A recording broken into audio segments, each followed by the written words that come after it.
বাংলাদেশ আমেরিকার সম্পর্ক নতুন মোড় নিতে যাচ্ছে। যখন মোদি ট্রাম্প যৌথ সংবাদ সম্মেলনে বাংলাদেশ নিয়ে প্রশ্নের জবাব দিচ্ছেন, তখন ট্রাম্প প্রশাসনের অন্যতম প্রভাবশালী স্পেসএক্স প্রধান এলন মাস্কের সাথে আলোচনা করেছেন অন্তর্বর্তী সরকারের প্রধান উপদেষ্টা ডক্টর মোহাম্মদ ইউনূস। প্রধান উপদেষ্টার ভেরিফাইড ফেসবুক পেজে এই আলোচনার কথা নিশ্চিত করা হয়েছে।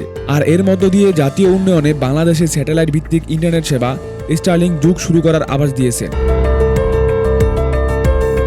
কিন্তু স্টারলিংক বাংলাদেশে এলে এর সম্ভাব্য সুফল কী হতে পারে এবং এর খরচ কেমন হতে পারে তা নিয়ে বিস্তারিত।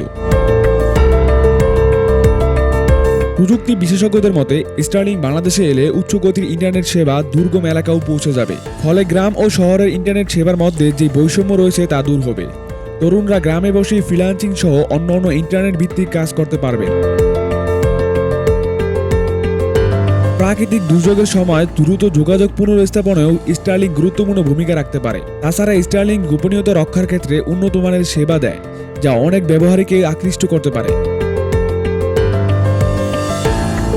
স্টারলিংক স্যাটেলাইট ভিত্তিক ইন্টারনেট সেবা প্রদান করে, তাই একটি বিশেষ অ্যান্টিনা স্থাপন করে এই সেবা পাওয়া যাবে, যা পৃথিবীর কক্ষপথে থাকা স্যাটেলাইটের সঙ্গে সরাসরি সংযোগ স্থাপন করে।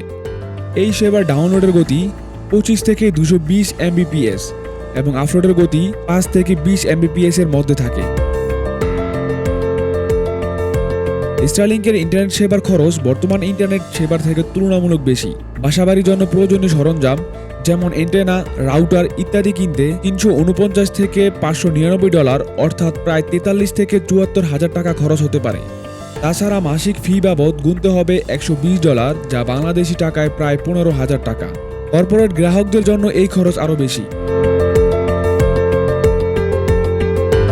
স্টারলিংক বাংলাদেশে সেবা দেওয়ার আগ্রহ প্রকাশ করেছিল 2023 সালেই এবং সেই সময় প্রযুক্তিগত পরীক্ষাও সফলভাবে সম্পন্ন হয়েছিল। তবে তখন বিটিআরসি স্যাটেলাইট ভিত্তিক ইন্টারনেট সেবার জন্য একটি নির্দেশিকার খসড়া প্রণয়ন করেছিল, যেখানে কিছু শর্তাবলী উল্লেখ করা হয়। বিগত সরকারের সাথে স্টারলিংকের সাথে বৈঠকে জানানো হয়েছিল যে সেবার অনুমোদনের শর্ত হিসেবে আড়ি পাতার সুযোগ রাখতে হবে। স্টারলিংক সাধারণত আড়ি পাতার সুযোগ প্রদান করতে চায় না, কারণ এটি তাদের গোপনীয়তা রক্ষার নীতির একটি অংশ। কিন্তু বিটিআরসির নতুন ঘোষণাতেও একই শর্ত অন্তর্ভুক্ত রয়েছে, যা স্টারলিংকের সঙ্গে বিরোধ সৃষ্টি করতে পারে। তাই বর্তমান সরকার এই বিষয়ে কোনো পরিবর্তন আনবে কিনা বা স্টারলিংক তাদের নীতিতে ছাড় দিবে কিনা তা এখনো অনিশ্চিত। মাহিন ইসলাম পাবেল, নিউজ ট্রিপল আই।